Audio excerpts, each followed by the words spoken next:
Welcome to episode 90 of the Canadian Prepper Podcast. We're recording on October 25th, 2020. My name's Eric. I'm the host of the show based in Southern Ontario. I'm a hunter, target shooter, ham radio operator, and computer geek. As a first responder, I've witnessed an over-reliance on emergency services during major events, and I started a small preparedness company to help people get prepared for at least 72 hours, if not longer. My name is Ian. I live on Vancouver Island. I'm an outdoor enthusiast, sport shooter, and my farm's designated handyman. I'm Alan. I'm a safety trainer, first responder, security expert, and overall safety nerd. And tonight, I'm rather incensed. About so much. It starts already. And I'm Hughes from Nova Scotia. I'm a Canadian Armed Forces veteran, volunteer firefighter, and platoon captain, as well as a volunteer search and rescue technician and prepper.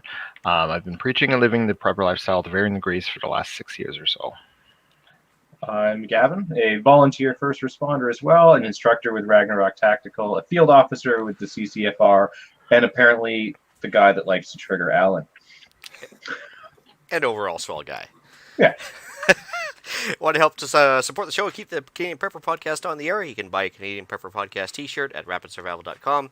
All proceeds help keep the lights on and the backup generator fueled. And if you're enjoying the show, please take a few minutes and like us on Facebook and submit a review on iTunes. Also, we want your feedback, good or bad, or if there's just a topic you want us to cover, you can email us at feedback@prepperpodcast.ca. All right, so we've got some flammable content for you in this episode. We're going to start off with some preparedness-related news articles. Next, we'll let you know what we've done for our preparedness since the last episode. We're going to get into the main topic of keeping the fuel preppy. That's possibly the least bad dad joke you've Peppy, yeah, preppy. I'll pronounce words right eventually. Yeah, I have little faith in that. Yeah. I put one article in here, and then I put a few notes about how upset I am about it. Just you? Just me. The Middlesex London Health Unit is making up their own safety regulations now, trying to keep everyone healthy, so quote, while keeping everyone from being healthy. So as long as tobacco is legal, I can't buy that this is for health. And there's a link here to an article about some of the new adjustments that they made to the distancing regulations and the sport-specific regulations. So apparently it's okay to play hockey as long as you can keep 3 meters distance somehow. I've never seen a 3-meter face-off, but that's just me. Otherwise, basically every gym in the city is shut down. Every gym in the county is shut down. And it just doesn't make any sense to me. We were talking about it before the show started, and there's no logic to apply to this.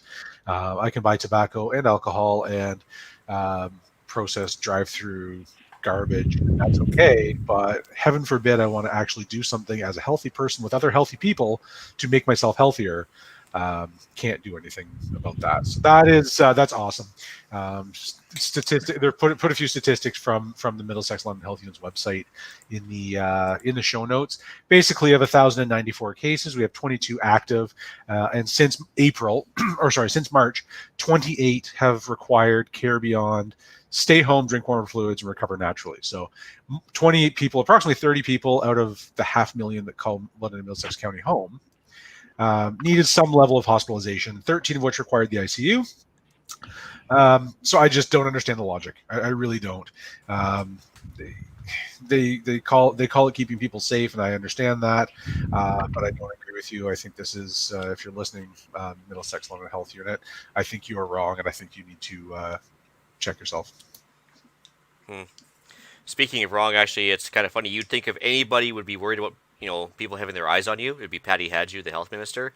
There she was today in the airport, no mask, no nothing, in the airport lounge, just hanging out, no food or water nearby, just, don't need to wear a mask, which is a little bit frustrating at best too, but anyway. Well, do as I say, not as I do. That's right.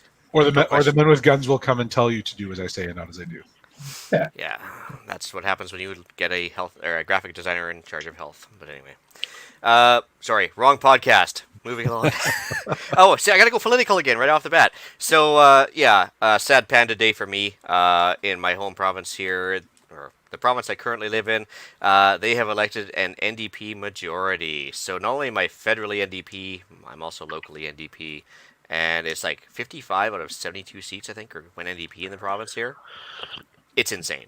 So it goes to show you, if this is any indication of the federal thing, you throw up enough money to random people under tense situations, and they'll vote for you. So here we are. I mean, Trudeau has just posted the largest GDP of the G20 nations, along with the highest unemployment rate of the G7. So, if that's an indication, that's no good for us. Yeah. For all of you who's waiting for a financial collapse, it may be upon us. Just wait. Just possibly. Yeah. So I've got a news article here, and not to re-trigger Alan, but it talks about let's put these COVID-19 numbers into perspective.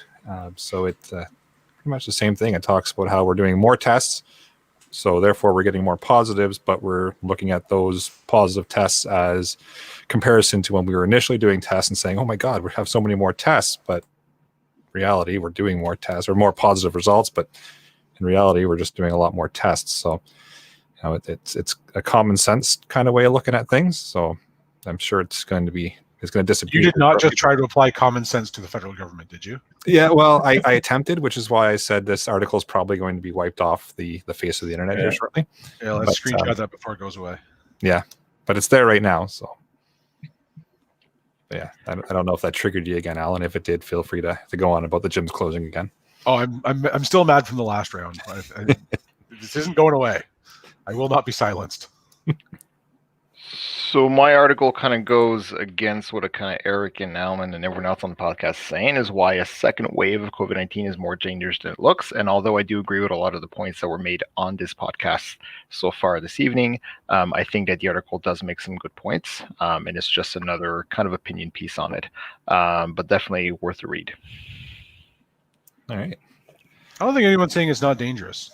No. I think that the majority of the population is safe, and if we treat people responsibly, then we don't have to shut down the entire economy. And I think that's the balance to be struck. Yeah, it's certainly dangerous for a certain segment of the population, but not everybody. Yeah, and people should take the precautions they feel are necessary. Making them mandatory just causes a whole lot of other frustrations and problems and all of that stuff that I think are far more dangerous. Well, historically, I don't think at any time before this have they ever quarantined healthy people. Usually the elderly waited till people were sick and then quarantined them back in the good old days. So these lockdowns are getting a little excessively overused, which even the WHO, I think, came out and said that lockdowns shouldn't be the first line of defense. They did, yeah. Yep. Well, with that, shall we move into what we've done lately for preps? Yeah, so I'll kick it off. So I did a quarterly IT security checkup, and what that is essentially is, although I maintain pretty good infosec and opsec and all that kind of stuff, I do take some time every quarter to go through anything that is kind of like out there on the internet, like any like social media accounts, make sure they're not connecting to things I don't want to, changing my master password and LastPass and all that kind of stuff. So just make sure that those things are done. Like I said, I do maintain this stuff day to day, but the audit that I do once a quarter usually reveals some pretty low risk stuff that I fix on a quarterly basis. I also went up on Friday and checked my deer stand. There was a couple pictures of some nice couple does and a buck that are hanging around on my stand. So I baited it some more, and then I'm just getting ready for the opener of the rifle season this coming Friday. So I'll be gone Thursday to Saturday for that there. And that's what I did in the last week or so. So we should expect a few pictures come Friday? Most definitely. Hopefully a buck. But if I have to take a doe and that comes to it, then I will. Meat's meat. Meat's meat. Yeah. That's right. Exactly. So for myself, the other day we had a tornado warning in the area, so that was a little unexpected. It was on Friday, or on Saturday, sorry. So a little bit different, but yeah, it came through. We had an early heads up of thanks to the ham radio system, though. We're told that it was coming, and then got some updates as things were coming in and coming our way. So it's kind of neat to tune into the local repeater and just hear different hams in the area reporting what they were seeing, what was happening in their area. One actually reported seeing a funnel cloud starting to form just about half hour south of us. So it's time to hit the basement at that point. But luckily, everything kind of blew over. We got a lot of hail and a heck of a lot of wind and good downpour. But thankfully, no tornadoes actually touched down from what I've heard, anyways, report wise. But +1 to the ham radio system keeping us updated ahead of anything else. So that was nice to see that system works. I've been making all kinds of contacts on HF with the new HF setup. So most notably, the furthest I've gotten so far is Italy. So that was last night. So that was kind of neat to get a contact there. And went around and just did smoke and CO2 detector checks because the time's switching soon. So I'm just doing that now. So replace the batteries, made sure everything runs and is beeping and making the noises that it's supposed to. That was it for me. Awesome. Cool. As for myself, I assisted the wife with a new method of carrot preservation. So we took a storage tub, filled it with some pine shavings to a layer, put down a layer of carrots, pine shavings, carrots, all the way up, to see how that would do with the excessive moisture down here. Because if you put potatoes or carrots or anything down in the crawl space, it turns into a root ball. And if you leave them out, of course, they get all soft and gross and moldy. So we thought we'd try this. This was recommended by a local person. So we'll see how that works to keep them preserved without refrigeration. I guess I'll get back to you on that one, kind of like the glassing eggs thing. Yeah. Did a lot of CGN deals here to clear out the excess junk just during the fall cleaning in the shop here. A lot of guys are trying to build their new non-restricted rifles for these new kits that are available. So I was able to sell off a few parts, buy a few parts off some panelists here as well, it seems. And yeah, just did a few of those. See here, I tried changing the truck brakes. So tried being the keyword. We're halfway through it. Turns out I didn't think we were going to need new rotors, but we do. So I'm waiting for the rotors to show up tomorrow. Should finish the job tomorrow. But that was the first time I've ever done brakes on a truck before, just because I've never had the opportunity. Did another feed run. We're just making, I guess, plans for our last minute Costco run here, shenanigans, I'm thinking, over the next couple of weeks, whether it be U.S. elections or anything else involved with second waves or anything else. Don't forget to stock up on TP. Very Gotta important. get that. No, first aisle I'm going to, yeah, that's for It's a sure. well-known fact. If you cover your house in TP, Corona can't get you. Fun fact, Costco TP does not work well in septic systems. Well, in a couple of days, you may not have to do the work. Kids might TP your house for you. That's true. I can just go and collect it up. That's true. Yeah. Yep. I have to get past the fence and the dog, I suppose. But yeah, so other than that, I grabbed up all the underbrush I'd cut down from, I've been continuing with that fire break business, and had a bunch of branches sitting on the ground, so I gathered them all up since we had a bit of a dry spell. It's been kind of clear and cold here. So I burned out a bunch of that, and then I started practicing with the old beam scale, like the non-electric version, just to see if I could make that as accurate as the electrics. It's a tougher job than you would think. And let's see here, the last one, a bit of a life lesson. So, as I was telling the guys here on the private chat, so normally it's hunting season, I go out armed hiking in the bush in the hopes to run across something. Sometimes it works, sometimes it doesn't. And this time it was the third day of torrential rain, and I had to do something right after the walks. I was like, I'm not bringing the rifle. I'd have to strip it down and oil it up. And anyways, so sure enough, the dog managed to tree a cougar all of like 5 yards off the trail. And yeah, all I could do was stare at it and shoot it with a camera versus anything else. So, anyways, and it was turns out it was probably one of the largest ones in the area. It was like a 4-year-old male, so it would have been quite wall worthy and everything else. But the dogs protected me from the cougar attack, which was probably imminent to either myself or the dogs. Yeah, missed hunting opportunity because I had a tag. It's hunting season. Mind you, cougar season is 10.5 months of the year. But still, yeah, lost opportunity. So, life lesson, always go hiking armed, I guess. Stay strapped, apparently. Stay strapped or get clapped. Yeah. That was Abraham Lincoln that said that, wasn't it? I think so, yeah. Ian, just a TP question. The Kirkland brand toilet paper, does it not say on the packaging that it's safe for septic systems? Believe it or not, my dad used to have a septic company, so I'm kind of like a subject In the matter know? expert on this Okay. stuff. I'm in the know of this stuff. And so actually we tore open the Eric, septic field a couple You're number one in the number two business? Is that what you're saying? on the There we side of the go. truck, it used to say we take shit from anybody. So Oh, anyway, so yeah, I opened it up like a year and a half ago when we did the last one, and that stuff does not break down nearly as well as you would think. So we actually get our stuff at single ply from a local janitorial supplies shop.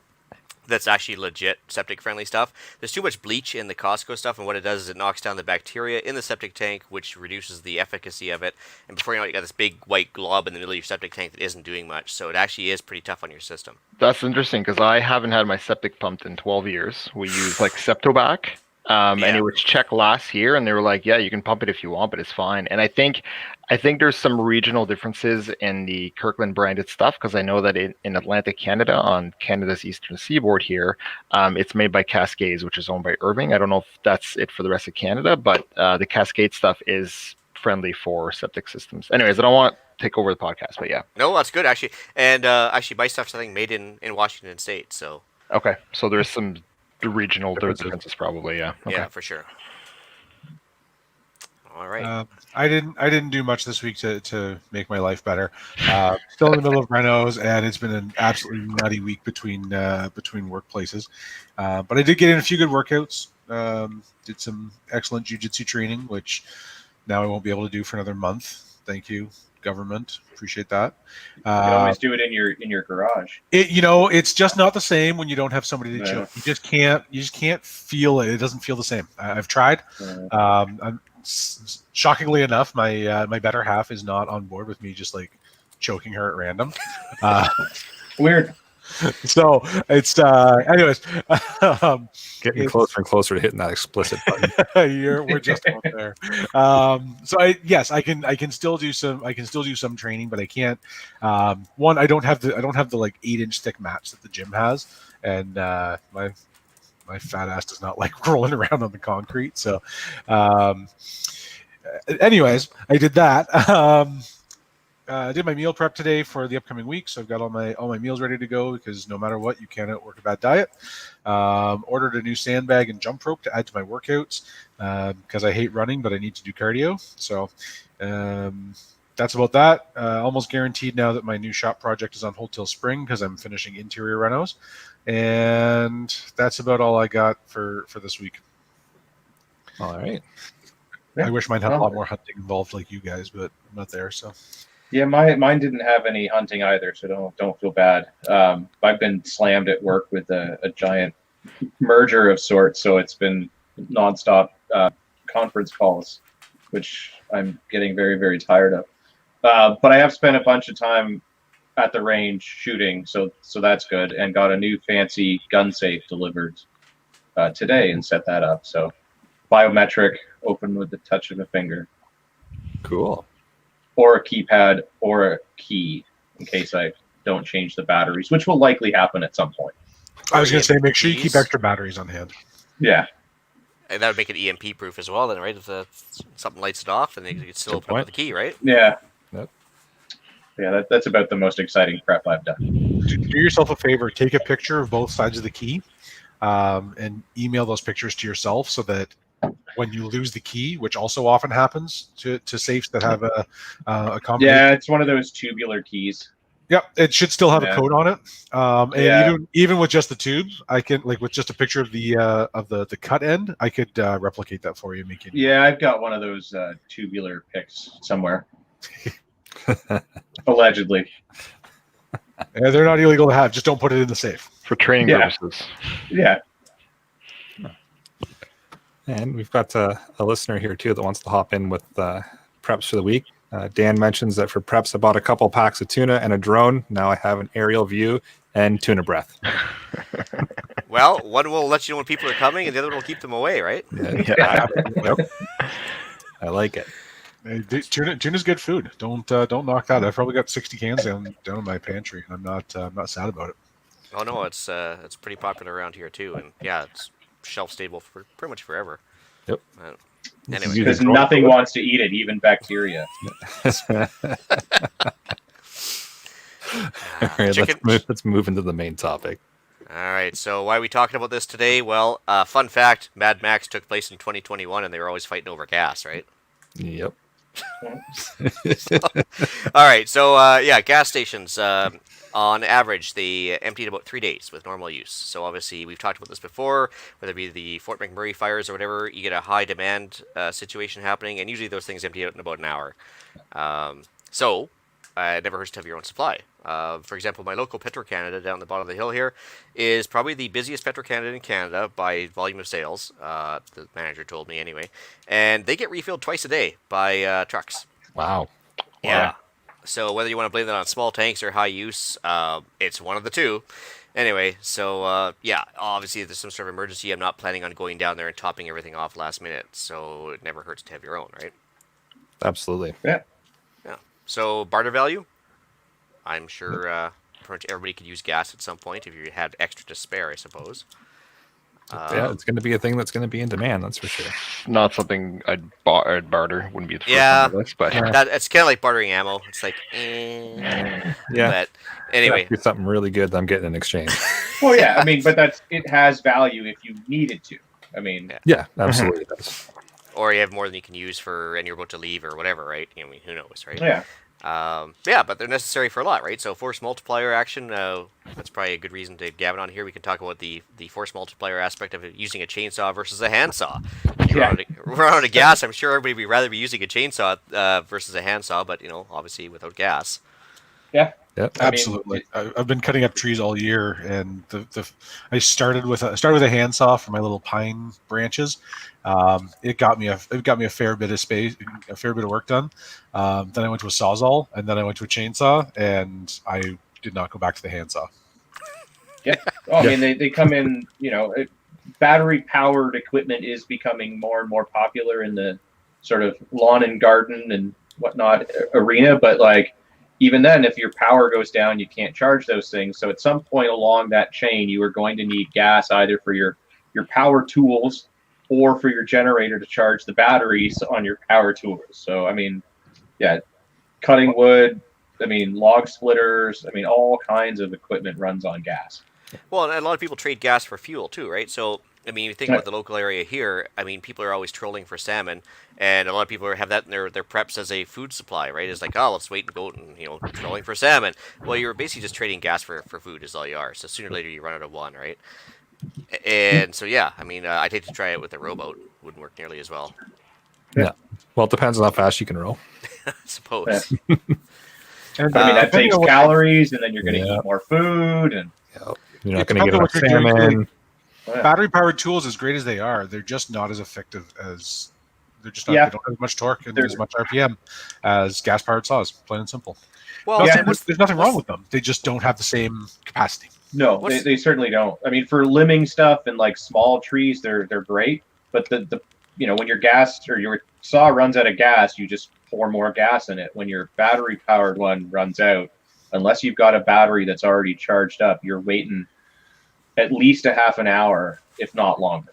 And you've got to have more batteries than that, because you can usually discharge a battery faster than you can charge it under heavy use. Yeah.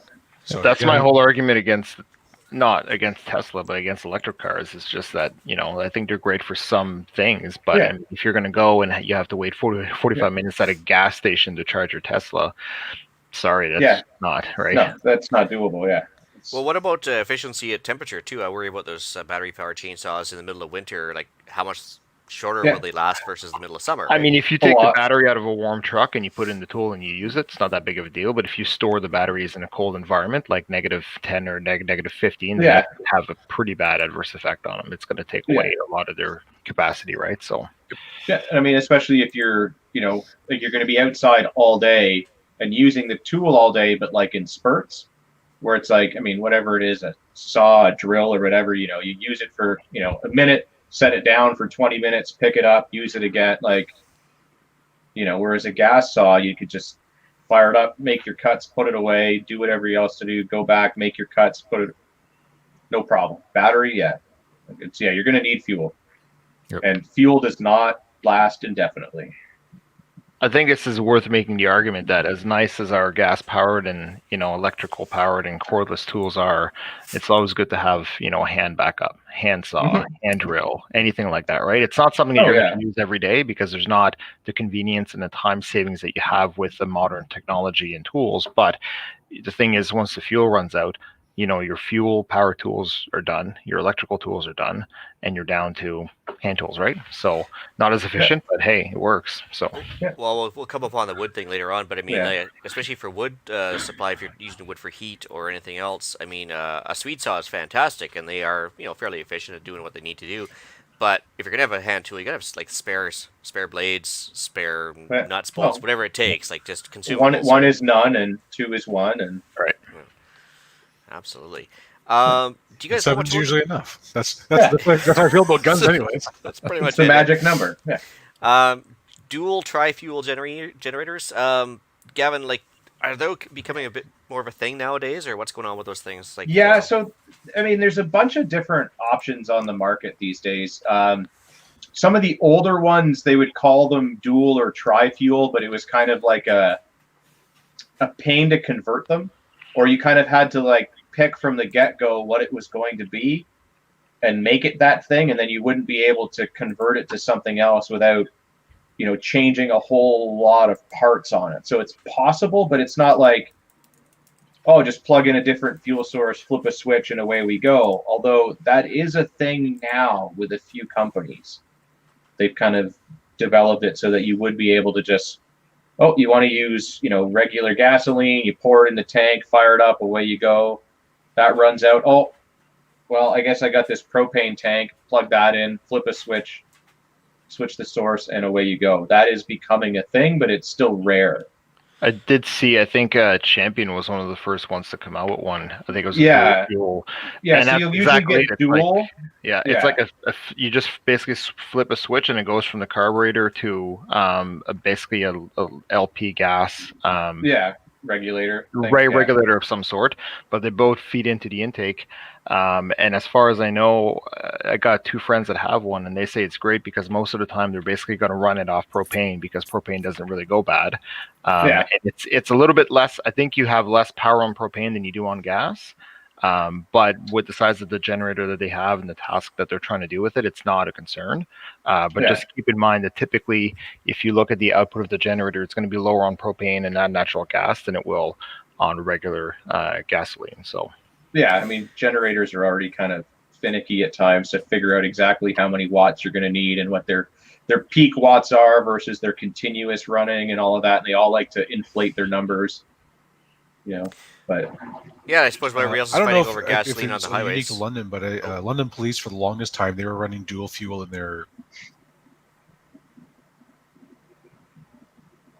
their let's take a guess. Forensic vehicles. So it didn't run very long. No. Yeah. I'm guessing they're patrol cars. Yeah.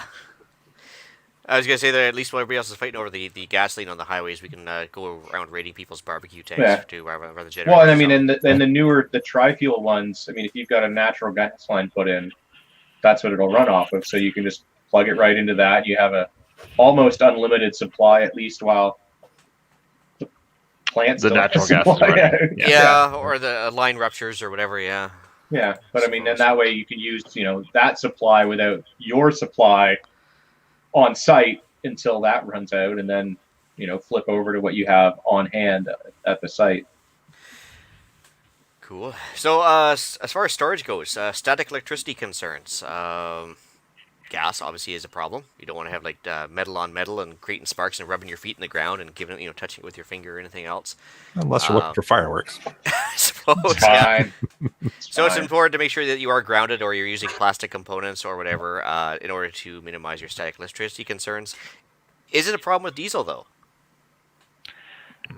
Diesel is harder to ignite, but when it does, the BTUs are way higher, right? I mean, I've taken like a propane torch to diesel and trying to light it for exercises in the fire department. It doesn't light that easily. So I don't think it's as much of a concern with diesel as it is with gas, I think. Yeah. I'd be worried about maybe like a bit of a spillage with the gas, but most of these propane tanks have some sort of backflow, like a check valve on it to prevent you from a spark going up the tank. So I'm pretty sure you need some sort of engineering degree to use a modern fuel can because they put so many safety measures on them. Those American jerry cans are actually kind of funny. Like they've got 15 different switches on them and everything else. If you find the older ones on Kijiji or Craigslist, that's the one. That's the stuff. Yeah, I mean, I have a couple of those plastic Spectre mil-spec gas cans. It's just a plastic can with a hole in it that you pour gas in and out of. Yeah, there's no spring tension valve or any of this nonsense that you see, with no evaporative controls, because that was a big thing for a while in the small engine world. They basically took all the stuff that happened to cars in the 70s and 80s and said you have to fit that all on a lawnmower now. And so they now have non-permeable fuel lines for the 2 inches of fuel line that runs from your tank on your lawnmower to the actual engine, they had to put non-permeable fuel line so that you wouldn't get evaporation of fuel through that short piece of hose. Can never be too safe, man. Yeah. No, safety first. Yeah. It's very important. No, safety should be like third or fourth, maybe. Yeah. Yeah. Very rarely should safety be first. Yeah. I mean, if Aesthetics any of my contracts are listening, safety is first always. But for the rest of us, Yeah, no, it's aesthetics first. You got to look cool when you do it. And then everything else after that. hey Gavin, do you sell tactical black lawnmowers No, but I can make that happen for you. with like a molly pouch on the bag, like a molly pack? I can make that happen. Yeah, which Sounds a little I too guess- scary. I guess With one thing I neglected to mention in my getting ready for preps and stuff, I did buy a new industrial sewing machine, so I can make that Ooh. happen for you. Oh, we actually need to talk. We need to talk off the air then. All right, I'm not very good at it yet, but That How do you works get out well. better? Practice, right? yeah. Okay, so types of gas. Propane we'll start off with due to listener request. So, yeah, let's talk about the good things about propane. It lasts forever, right? Lasts forever. That Limited by container. So, I mean, I don't know how fast it rusts out for you guys, but the propane tanks here do rust out within a few years. But as long as you keep them out of the moisture, I guess, and keep them in the shade, it's pretty much going to last for years and years and years, right? well, and the tanks are only good for 10 years too, right? At least in Canada, I think they're only good for 10 years from the date that they're stamped. I think you may be able to get them hydro tested, but I think the cost of doing that outweighs the cost of just buying a new tank. Like I think a 100-pound tank at Costco is like $140 or something like that, right? So That's with the free fill too. a free fill, yeah. So Well, If you even find anyone that does that, I mean, around where I am, anyways, in the GTA, nobody sells tanks anymore. It's all just tank exchange. Yeah. well, that's what I was gonna say. Like, I put a little article in the show notes there regarding like expiry dates on propane tanks and stuff. But yeah, if you're within a year of expiry and you just use the tank on your barbecue, take it to a tank exchange. it out. Cost you, take you extra $20, but at least you get a brand new tank that's probably certified for at least a few more years. Yep. That's one way to do it. But actually, from a source, I have been told it's not that hard to get certified to recertify propane tanks. So if you're willing to invest in a bit of equipment and like a metal stamp and a couple other things, you could actually make a bit of a side gig on recertifying propane tanks for the sake of like a new valve, maybe a couple cans of paint, metal stamp. You're on your way. So I just wish the guy near Doable. me still filled them, because that's my problem is no one around here fills tanks anymore. well, it's even our local co-op. I had to actually like hunt around because I had finished using the tank exchange to get newer tanks, and I actually just had a legit empty tank that still had time to go on it. And yeah, I think there's only like 2 places in the entire area that actually filled propane tanks because everybody just likes the convenience of the tank exchange, right? that's the same with us. I think Costco's the only one within a half an hour drive that refills tanks. Everyone else, like the Canadian Tire store here, used to do it, but it was basically 16-year-old kids that they had to send through this course at Superior Propane. It cost too much money, so they got rid of the tank. It just wasn't the margins in it, right? So now it's either Costco. You can have it done at Superior, but it's typically only for commercial tanks. And then other than that, it's a tank exchange. But most of my tanks are pretty new, so I'm not really into the switching out a newer tank for an old pre-certified tank, I guess, right? So Well, around here it's the same thing. It's the local Costco in Courtney, which is 45 minutes up the road, but it also has the cheapest gas on the island. And they'll do propane tanks as well, which is nice. But yeah, other than that, it's tank exchange or the local co-op. But even then, not every co-op around. So Yeah, the same here. It's Costco, and there's one gas station in town that'll do it too. So I think it comes down to the only thing with propane is that I'm at least limited in the ability of how much propane I can store. I've got 4 20-pound tanks that I have for around the home, and then I have 2 30-pound tanks on my travel trailer, and that's all I've got. And I really don't want to buy more tanks because I just don't really have the storage capacity. And I mean, other than the barbecue and the trailer, I don't have anything that uses propane, right? So I just don't really have a need. do you guys have the attachments that go from the 20-pound propane tanks to your camp stove, like your Coleman stove? For the 1-pound tanks, yeah, you can buy those on Amazon or eBay. I don't think they're legal for use, but yeah, they do work. I mean, Oh, you basically no, just. Oh, sorry. No, Oh, I mean, I know what you mean. actually- Yeah. You can run the whole stove off the 20-pound Yeah, tank. yeah. Yep. And I also have like from at least on the travel trailer, most of the travel trailers have this. They'll have like a quick connect hose on the bottom of the trailer that you can connect appliances like barbecues and outdoor fire pits and all that kind of stuff. But I do have the hose as well for that stuff. Yeah. Taxpayer Dave says, your gas stations that sell propane don't fill portable propane tanks? Weird, you must live in leftist cities. Don't even get us started. Nope. I mean, Or you could yes. tune into Monday. Canadian Patriot podcast on Mondays and I'm feeling a slightly drunken rant coming on tomorrow night. yeah. And by cities, you mean the entire country. But yeah, that's another story. Yeah. But yeah, so we don't. The nice thing about propane is we don't have to add anything to it in order to store it, right? Like, there's no such thing as an additive for propane. It's just there, and it's Mother Nature provides. It's fantastic. Although they do add mercaptan to it to give it that smell, so you can smell when you've actually like released some gas, so to speak. As you can blame it on the dog. You blame it on the dog. But real propane itself is odorless, and it can be poured if it gets cold enough, which is a bit of a trick. But anyway, neither here nor there. Other than that, I guess move on to gas. Yes. Don't store cheap gas. Buy the good stuff. Yep. And if you can buy something that doesn't have ethanol in it, I had to do a bit of hunting around. So there is, at least in Nova Scotia where I live, there's a regulatory board that basically sets prices for gas in the province, leftist cities, and basically they'll outline which areas or which regions have ethanol and which don't. And luckily for me, where I am, none of the fuel has ethanol in it. So basically just my rule of thumb is to buy the highest octane I can find, which is 91 octane here. Try to get something without ethanol if you can, which I'm lucky I don't have any ethanol in my fuel, and just treat it as you're putting it in a container. And I typically rotate my stuff. I don't keep fuel for more than 3 months. So it's in a road rotation that by the end of the 3 months, the oldest fuel gets used up in my vehicle. Yeah, that's kind of my rule of thumb. It's worked for the last few years at least. So. Yeah, unfortunately, where we are, it's we are stuck with ethanol in the gas, except for the 91. But I think that maybe they're thinking the hippies won't notice around here or something. I don't know what it is. Even the mid-grade stuff, they throw in the ethanol. However, if you get the dyed gas, which is like the farm gas, it is mid-grade and no ethanol. So that is something. A little bit cheaper than the 91. And if you're just using it in generators and or quads or chainsaws, it's perfectly legal to buy. Theoretically, you're not supposed to use it on highways, but of course, if you actually take your truck into the bush, you could theoretically burn it legally. Just saying. So where would you buy that type of fuel? Because I thought you had to have like a farm permit or something. Well, okay, I talk about leftist cities, but it used to be unlimited amounts. Now what it is, they limit you to, I think, up to 20 liters without paperwork. And then if you want to buy more than 20 liters or more than a jerry can, you have to fill out the paperwork what you're using it for, like maybe your boat, your sailboat, whatever. Okay. And then they'll let you buy whatever you want, but then you got your name and number attached to something. So most people just keep it down to 20 liters at a time, fill up a jerry can, and good to go. But they actually keep a padlock on the dyed gas at the gas station.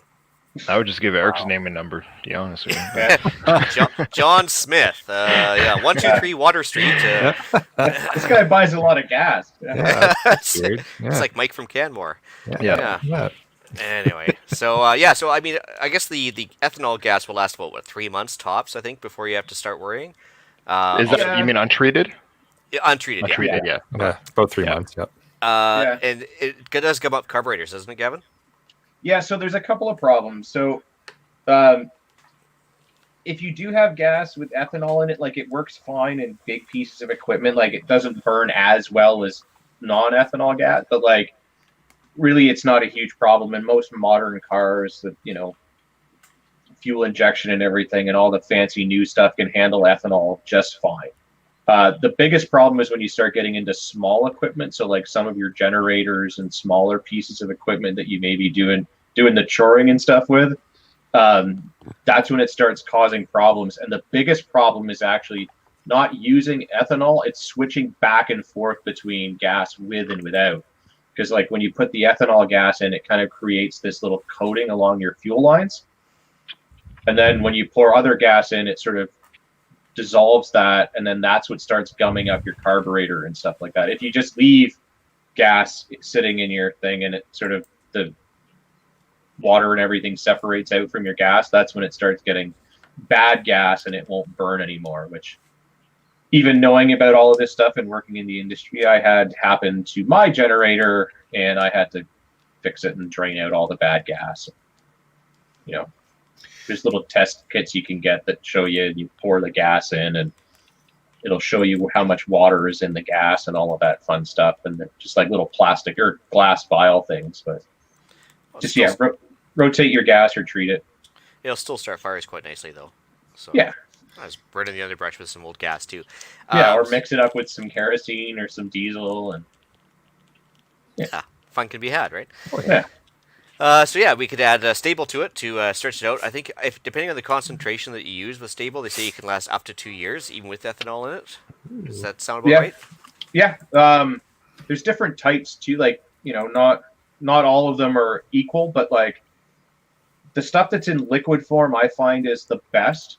I'm a big fan of Starbright, which is like a blue liquid. It's used a lot in marine products, but it's starting to cross over more into like other stuff. I find it works really well. They sell it in large enough containers that you can treat a fair amount of gas with it. But they also had like powders, and they've even got little pills, and like those are way harder to like get the mix right to make sure that you've put enough in. And I mean, dealing with powders, I mean, that's just the worst because it blows everywhere. But yeah, the liquid stuff I think works the best. And yeah, you can get several years out of it. Easy. Huh. And you mentioned water in the gas. If you get water in the gas, it's different weight density, so it would sit in the bottom of the tank. Yeah, so that's why you have the little float things that you can test the fuel with to give you your thing. It'll show you a line on it. They're kind of neat. We have a bunch of them in the shop in the back. Yeah, I think when I was working up north, we used to get like some ice crystals and water, depending on the season, I guess, in the gas, and they'd use isopropyl alcohol or I think methyl hydrate to remove the water, like just run it through the gas lines. That was one way to do it, but obviously if you can drain it out, so much the better, and strain it out when it's required. There's also pre-packaged gasoline is now a thing because we live in a crazy new modern world. So the leftist city thing, yeah. Yeah. So you can actually buy like a 5-liter pre-packaged thing of gas that they don't put any stuff in it. So it actually keeps very well in this container as long as you kind of just keep it sealed and everything.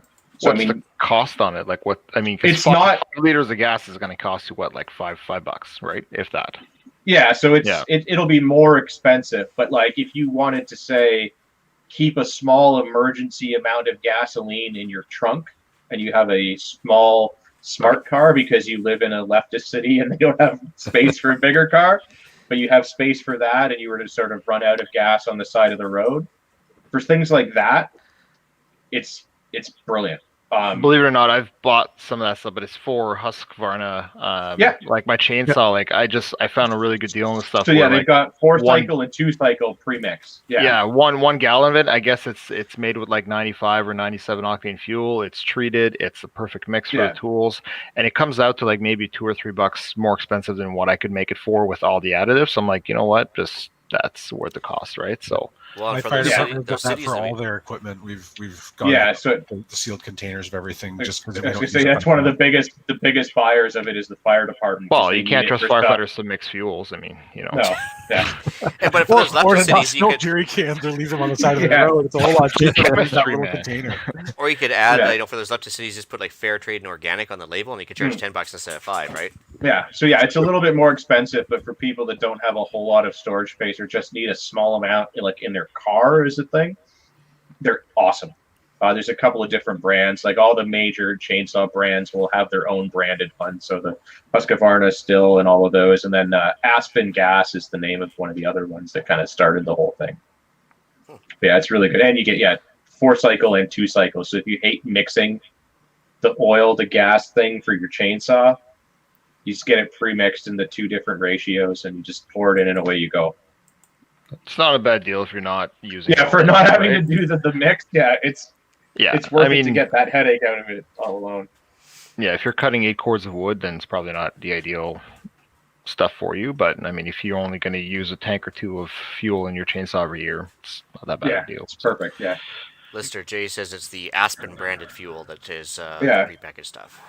Yeah, it's awesome. $6 $6 per a liter. liter. But Hey, can I run 50 to 1 gas through my 40 to 1 mower, weed whacker? Yes. yes, Yeah. But It's not not the other ideal. way around. It's not I don't think ideal, you want to but- go the other way around. Yeah. Yeah. Yeah. it might actually run better. Okay. Yeah. I've got two cans in my garage or in my shed. One is for 40 to 1 for my weed whacker, and one is for 50 to 1 for my chainsaw. And I would rather just have both cans at 50 to 1. So Yeah, no, you're fine. all right, Mix them both together and make it a 45 to 1. It's the best of both worlds. You know? Just split the difference. It's fine. Yeah. Split it, yeah. That doesn't seem like a Come good on, idea. It'll be fine. One will be a little bit overpowered. The other will be a little underpowered. You'll be fine. There you go. Okay. Yeah. No, I'll just mix it all to 50 to 1, and then I can. And then you got an extra container to store some pop bottle of water or anything like that, you know? Yeah. No, it means I can store more 50 to 1. Oh yeah, okay. I'm just trying to standardize across the board. Get the same. I wish same I fuel wish, all I over. wish the industry would do that and just stop making I do find though two-cycle engines. Yeah. when I store fuel, the two things I've run into at least is in storing it, I used to have like a running sheet of basically when the fuel was added to the container, all that kind of stuff, and I found that I wasn't updating it as well as I should. So I would come to a point where I'm like, oh, I know I filled this up a few weeks ago. I don't know how long it's been. Again, my fuel is no more than 3 months old, because every time I fill up my truck once a week, I dump the oldest jerry can into the truck, fill up the truck, and then I fill up the jerry can. So I always have a fresh new 20-liter jerry can every week, and I go through a cycle. I think I have 200 liters here in 20-liter jugs. So over the course of 10 weeks, I basically replenish all my fuel. But the concern I have is that typically in the summertime, I keep this stuff in a fairly well insulated shed, but the containers will actually kind of bow out just with the pressure that builds up with the temperature, right? So I try to always release the pressure, but it seems as though the containers are getting all this stored and all that kind of stuff. And I can't find myself to get in there every day or twice a day to relieve the pressure in those tanks, right? So that's the only thing I have with storing the fuel. And I guess I'm guilty of this too, but if you fill it over that line that it mentions in the jerry can, it's going to be a little more susceptible to the overpressure and underpressure, because I've actually had some collapse in when it gets cooler, right? Yeah, and I've tried to put it right at 20 just to make sure that it's not doing that, right? But it's still well over pressure, I guess. I mean, that's part of this whole storage thing is getting good quality containers, so that yes, that will still happen, but they'll last longer. Yeah, and once I relieve the pressure, they go back to normal. And once they empty out, I've been tinkering with the idea of getting like a 64-gallon drum or something like that to store the fuel, and then just having like one of those Princess Auto or Harbor Freight hand pumps. Instead of having all the jerry cans, I could just have this one drum that I can put in my, probably not the garage, probably the shed, because I don't need 300 liters of gas in my house if there's ever a fire. But having it in my shed, and then worst case scenario is if I had to bug out, I could have like a dolly that could basically move the drum, put it in the trailer, and then I've got 300 liters of fuel to go. Almost exactly like Mad Max then. Pretty much, yeah. Yeah. Question from taxpayer Dave. You're good. Yeah. We got a question from taxpayer Dave there. It's wouldn't you risk seizing the start off. 50 to 1 is less oil. Wouldn't it be better at 40 to 1? And wouldn't you risk seizing the tool that wants 40 to 1 oil? You'll be fine. I mean, that's what keeps my repair shops in business. You're still getting lubrication, but yeah. You're absolutely right, Dave. Taxpayer Dave. I was going backwards with that. You're right. 40 to 1 would be better than 50 to 1 if I have to choose one of the two. You're fine either way. It's so close. Yeah. I mean, most people don't mix things super accurate anyways. The fun ones are the 46 to 1. It's those numbers that are fun to mix. I've seen that a few times. Math is hard. Well, it's like the whole hot dogs and the buns thing. They don't make the gas tank and then your tank of the oil the same, so you can't just dump one into the other and be done with it. Like, I've got 20 liters of fuel, and how much of this do I... Shit, my container's not big enough. Like, and it's measured in ounces, and this one's in liters, and It says it's add this to 1 gallon of gas. Well, is it an imperial gallon or is it an American gallon? Is it 3.78 liters or 4.5 liters? I have no idea how accurate this actually is. Yeah. Or like when you Yeah, fuel the that- plane, is it in pounds or kilos? It doesn't matter, right? Oh yeah. Before you know it, you got a 67 gliding into Manitoba. Yeah. Yeah. yeah. And this exactly is why Target in Canada failed. The They Gimpy couldn't guider. they couldn't fill their trucks because the conversion rates were not weren't accurate enough. Yeah. I think I may have mentioned this before on the show, but yeah, like so one of my old jobs, we used to order the gas. Like so, the fuel gauges were in pounds. We'd ordered in liters, and then all the manuals were in talking gallons. Fun Jeez. time. Yeah, how can you possibly get Gee. that? Yeah. How could you What could possibly possibly mess go that wrong? up? Yeah. Yeah. No errors ever happening there. No, Yeah. exactly. Yeah, so we talked about overpressure there. So that's one thing. Can diesel be overpressured as well? Like, can it like kind of be affected by temperature? Does anybody know? I've never stored. I don't have diesel here. I've never stored Yeah. it. I've never. I mean, I know it stores a lot better, which is why it's used for backup generators and stuff like that. But I'll tell you what. My old work had 4 very large standby generators, and we had I want to say it's 300,000 liter diesel tank. And we had a contract with a local company that basically supplied the fuel, but they would come out once a month and they had to stir the fuel. They had to add algicide because diesel fuel, when it sits, there is water in it. The water will separate from the diesel, and typically the water will create algicide, which if it runs through the generator will just gum them up and all that kind of stuff. So I think it still has the problem. Same with water, where you have ethanol that will separate to water, but I think the diesel naturally has water in it, and that will create algicides if not treated properly, if not stirred properly, and all that kind of stuff. Well, back in the old days, the U-boats, when they were running around the Atlantic, they used to actually import seawater into the fuel tanks, and the diesel would separate so well from the seawater it would actually float on top, but they'd maintain their ballast that way. And it was actually a very interesting read how they used to do that. So yeah, it'll definitely separate from water for sure. Taxpayer Dave says, basically, I don't think my jerry cans of diesel balloon as much as my gasoline ones.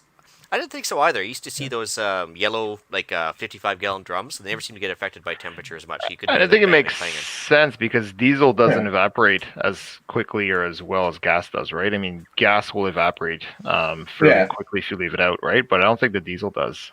Well, it's more. I mean, it's more oily than. Right. So yeah, it's denser. It's.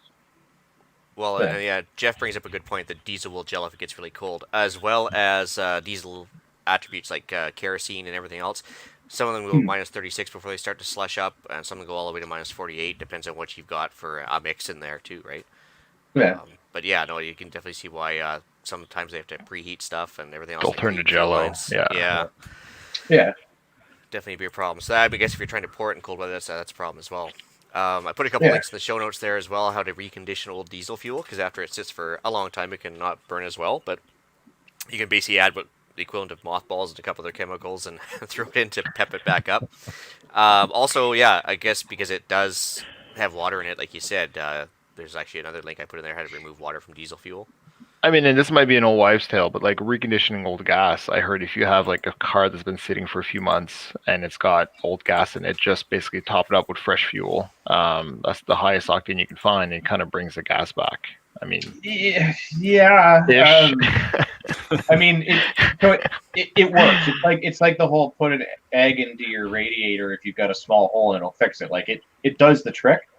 But I think it's just that you're putting enough new gas in that it's burnable, right? And then it helps you clear the tank. So yes, like it. I mean, ideally, works. if I had a vehicle that sat for 3 years, I'd want to drain the tank, right? I wouldn't. Yeah, I mean, I have a car that sits frequently for long periods of time, and like I do my best to kind of like run it to almost empty, and then put new gas in, and away I go.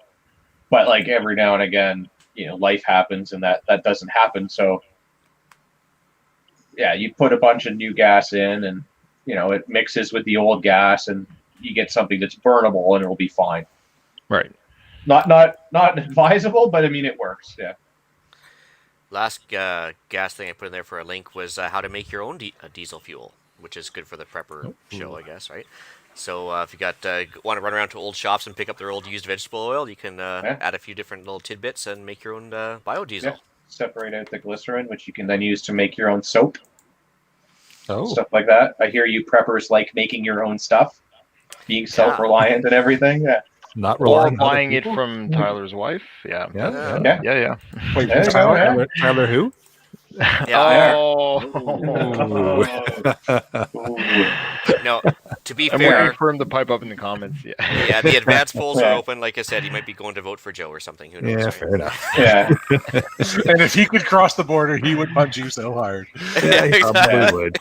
Yeah, the nice thing about the old biodiesel there is when you burn it, it smells like French fries. I heard Ooh. that. Yeah. So you may gain a few pounds because you're always going to be hungry for French fries. Well, Just just do like like, you know, one for the truck, one for me, one for the truck. Oh, yeah. Yeah, When things are that bad, that's exactly what you want, is to smell French fries. yeah. Yeah. The end of the world. End of There's the world's no here. French fries Yeah. And all I can smell is French fries. left. Yeah. I was on a structure fire recently, and it happened to be like a fry shack, and you could smell it, half a mile away because we were downwind as we were approaching, and it's like, man, I hope they have snacks. It's gonna be a long haul otherwise. It's going to be well cooked. We'll put out the fire, but Yeah. we need to get fed first. Yeah. All right, so I guess no matter what fuel you're transferring around, there are the shaker siphons available on Amazon.com and .ca, of course, that you can basically just shove in the tank with the little hose, give it a shake, it'll start siphoning out stuff for you. Also, the wobble pumps. I think one of you guys mentioned the transfer pumps, but they can usually be had for fairly cheap. Yeah. I like the shaker. It's simple. It's a lot better than sucking on the hose and letting gravity and all that take over. Well, gravity is free, right? So it's always there. So Yeah, but there's always that little bit that gets in your mouth, and that's Yeah. never good. No, Yeah. it doesn't taste like fries. No. no, I actually put a 2x6 above my my little tank that I transfer stuff between, and so yeah, I just use a shaker siphon to get that thing just siphoning right in there. Yeah. You just shake it and it starts going. It's like magic. Don't most modern cars have a screen that prevents you from siphoning gas out of the vehicle? Some of them do, yeah. Yeah. Some don't. Yeah. Some But have like a little flap, and you just got to push the hose past the flap, and then you're fine. Oh, Lawnmowers okay. don't I just have thought that. that most newer vehicles had like anti-siphoning stuff. Yeah. Lots do, But- some don't. Also, that doesn't, you can. It's better to take 1 gallon from 10 sources than 10 gallons from one source or something like that. Lawnmowers Yeah. don't have that. I'll just drill out your gas tank. I mean, it's, That's right. Get underneath, yeah. if you're gonna put that anti-siphon there, just put a hole in your gas tank. And that was a real problem back about a few years ago when the gas prices were super high. Guys were actually doing that. They were actually drilling out gas tanks, and they didn't care. They drained the gas tank. They had like the oil pan collector underneath it, and they'd collect up the gas, like and only a gallon or two, and then let the rest go on the road, and then the person have a broken gas tank. That's like there's people running, not to derail the show here, but like people are running a business of stealing catalytic converters out of cars now. Because the metal in it? Yeah, because of the platinum in it. Yeah. But So- Buddy Mine Scraps cars got like $600. He paid $200 for a car, got like $600 just for the cat. Wow. Yeah. So, I mean, funny story about siphoning gas. My father's side of the family comes from Albania. So, back when they kind of just came out of communism, my cousins would drive across the border in cars, fill up the car with gas, drive back across the border, and sell gas out of their gas tank by siphoning it out for less money than they could buy it in Albania, but for more money than they were buying it across the border in Greece. Modern problems require modern solutions. Yeah. Uh, And that was like a common thing that people would do. So, last type of gas or fuel I want to talk about is firewood. So it stores forever, pretty much. I mean, Yeah. keep it dry, right? Yeah. Yeah. the drier the better. Just don't let it rot, because then, Yeah. yeah. No good Yeah. then. Well, keep it off the ground, keep it dry, and obviously prefer if you can store hardwood versus pine or alder. I just found around here is like if you have a roof on it, great, but you don't need walls because you still want it to evaporate off the water that's in the actual grain of the wood. And basically, if you're going to store it, you want to have it at least sitting for a year before you use it. That's the only thing I want to mention on that. Yeah. Well, that's pretty much all I had. And it will burn if it's greener than that, but it will take a lot more Yeah. heat to get it going, and it doesn't put out as much heat, and it's smokier. So Although there's nothing I hate more than going to a campsite where you have to buy the wood there, which I get, but it's annoying. And then it's like stupid dry. So like one bag will burn in like 20 minutes. Or they give you Well, you have to cedar or buy a something, new bed. so it buys or it burns up fast. I had the exact Yeah. opposite problem at a camping trip earlier this year, where it was so wet that it wouldn't light, and it was Yeah. just it was absolutely. I had that when going way back in the CPP Liberty or Death days. We did the bug out where we all just decided to see if we could still hack it, even though we're all older, and spend a night in the woods in winter, and hoping it would be like minus 20 and dry. It was like +5 and a foot of water. Oh, We could not get a fire to go to save our lives. I mean, it was miserable. brutal. So yeah, not fun when you have wet wood. No. I'm just not going there. No, Yeah. no, I shouldn't. Hey, Eric, are we explicit yet? Yeah. Gonna hit the button. I have found the exact opposite in my life, Gavin. Well, All right. Anyone else on the panel have anything else to throw in for fuel storage? I mean, don't store it in something that looks like your water cans, just to be safe. Yeah, good idea. Clearly label them as different things. Yep. I mean, it's a no-brainer, but Well, it's got to be said for a reason. Do yourself a favor, like yellow fuel cans are for diesel, red fuel cans are for gasoline. Don't put diesel in gas cans. Don't put gas in diesel cans. And it doesn't matter if you don't put water in either. Yeah, don't put water in either of them. They got blue ones for that, so Yeah, Yep. just standardize that early, and don't don't leave your stuff lying around. I left some gas for my weed whacker. Ended up a couple of years old, and all of a sudden my weed whacker wouldn't start. And then 3 weeks later I put new stuff in, and all the fuel lines were rotten. So that was Yikes. that's the lesson there. Keep your fuel fresh.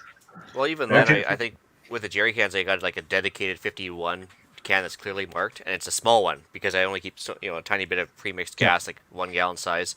That way, it's rotated a little faster. Because the chainsaws actually barely burn anything. Like surprisingly, you can run that thing for a couple hours and not even burn like a quarter gallon. Well, yeah, I mean, I So- used my generator to deliver a Adventure Smart programming the other day, and because we had to do it outside because of the coronas. And so when I got home, I took the fuel that wasn't burned, put it back into my jerry can, and then was just burning what was still just sitting in the car. And I mean, it still went for 20 minutes on a thimble's worth of gas. So Yeah, they were pretty good. Yeah. So we move to the podcast challenge. Oh, wait, that's me. That's you. Try to have your previously encouraged, I think that word should probably be acquired, gas cans, jerry cans rotated, expiry dated for your inventory. You can be like Hughes and do it every week. You can be like me and try and do it every month.